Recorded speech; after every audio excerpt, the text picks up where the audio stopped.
Hello, how are you doing? Welcome to my end of the year reading plans. I've seen these videos pop up. I think I've seen some of them. I can't remember. The last week's been a blur, but I want to talk about my end of the year reading plans. I don't know if this is actually a tag or anything, but I'm just gonna do my own thing, okay? I'm just gonna read to tell you what my reading plans are. So if it is a tag and I'm doing it wrong, I'm sorry. I'm so sorry. So let's get into it. My main reading plan is just finish up the books that I started this year. I'm trying to be a lot better about cycling through and actually like not keeping things on my reading pile for too long, which I have a tendency to do. I think, especially like now that I'm making these videos, if I want to have like a really good thing to say about a book, knowing what's happened and not like forgetting half of it is a really good idea. But in general too, it's just, I would like to stop doing that. I would like to stop having books on my shelves for over years. One of these books is an example of that. So let me get into it. I'm gonna try and say the book, slight thoughts, and then also tell you how far I am into the book. Okay, so first up is Battle Royale by Koushun Tatami. I am really enjoying this. It's a very quick read. It's pretty simple. The story goes by very fast. I think it's an interesting kind of another example of one of these sort of Lord of the Flies conversations. I've never read Lord of the Flies. I just know that they always are brought in when it comes to stories like this. I probably should read Lord of the Flies now, right? That's what I should be doing.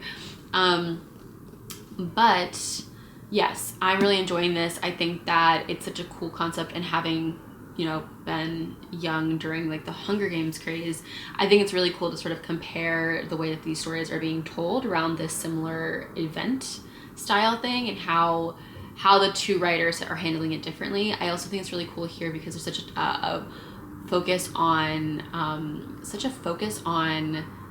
subculture and like subculture in relation to dissent of the government. And also I think it's fascinating to see the difference in the way that people understand this, like understand what's happening to them and the way that they're treating what's happening to them, which I'll get more into once I finish this book, right? I am currently on page 240 out of around like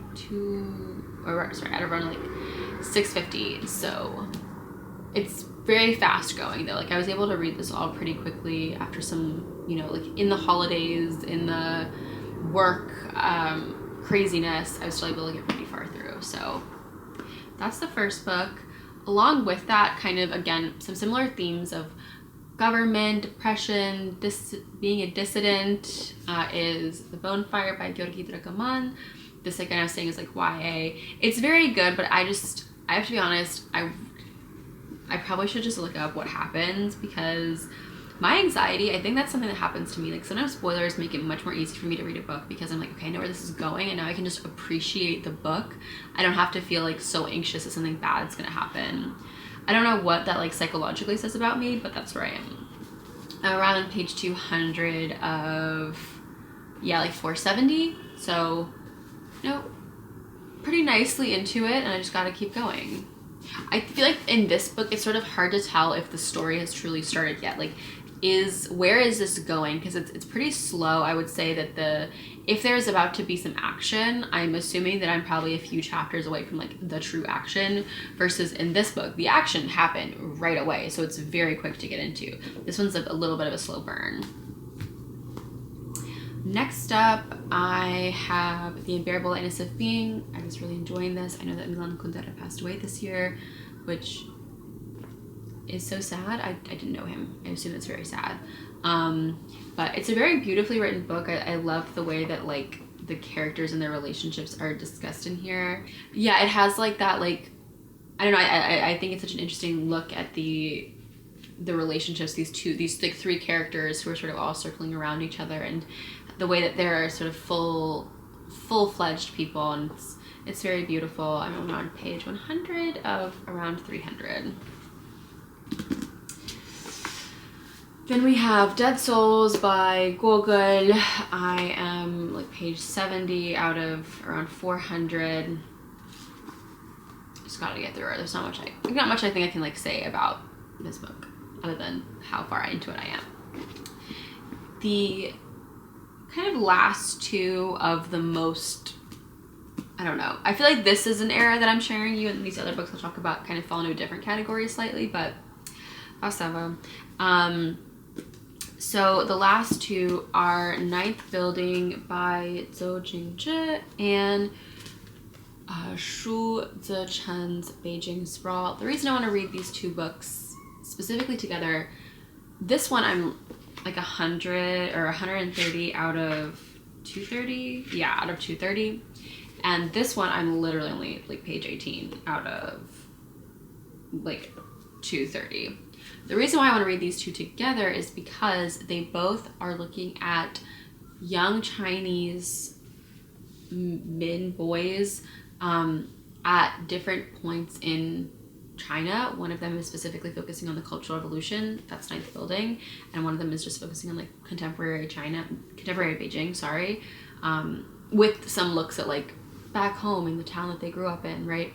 And they're both short story collections, so I feel like to read them two together, to be able to sort of feel what the similarities and the differences are, do these sort of feel like the same country story, just having that, the two of these sitting close together in my mind feels correct. So that's these two. And the next up into the, I don't necessarily want to finish these, but I do want to make progress on these. I have Upstream by Miri Oliver. This is selected essays. The reason why I want to pull this out is because I'm going to California, and I like to read this book when I'm there because this book heavily features like themes of nature, and the essays surround nature, and she's often in nature when she's writing these and talking about nature when she's writing these. And that's a place where I am frequently sitting and surrounded by nature. And so I think to read them when I'm in this space, that to me is like the most raw space that I get to be in, also feels correct. And I feel like I can go then to ever reread these, I'll be bringing that piece of nature that I was reading when I first read it with me. So yeah, that's Upstream. I also forgot to mention I am on section 3, page is that?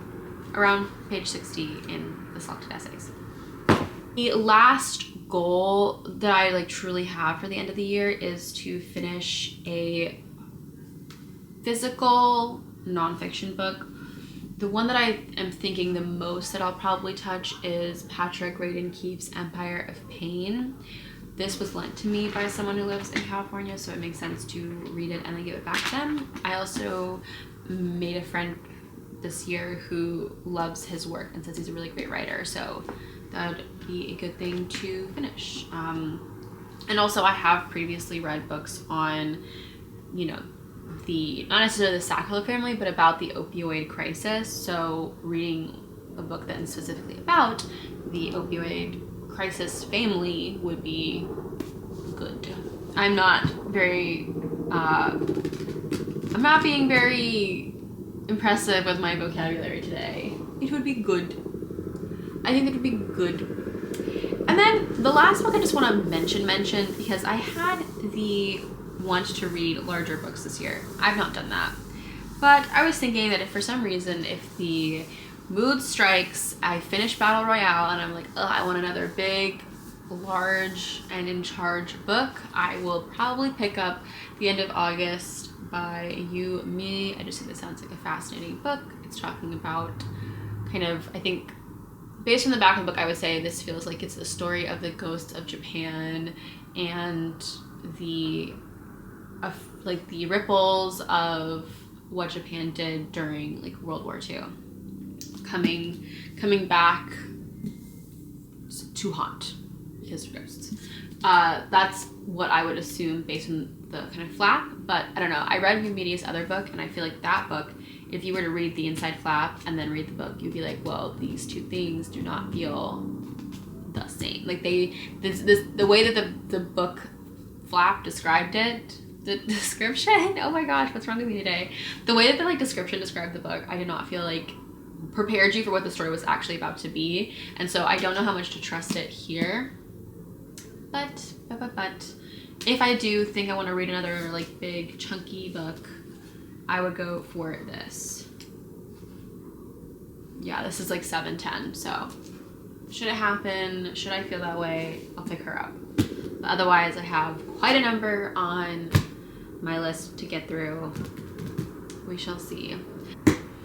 Alrighty, well, I hope you enjoyed this. Let me know your end of the year reading plans, and I will see you in my next video. Bye.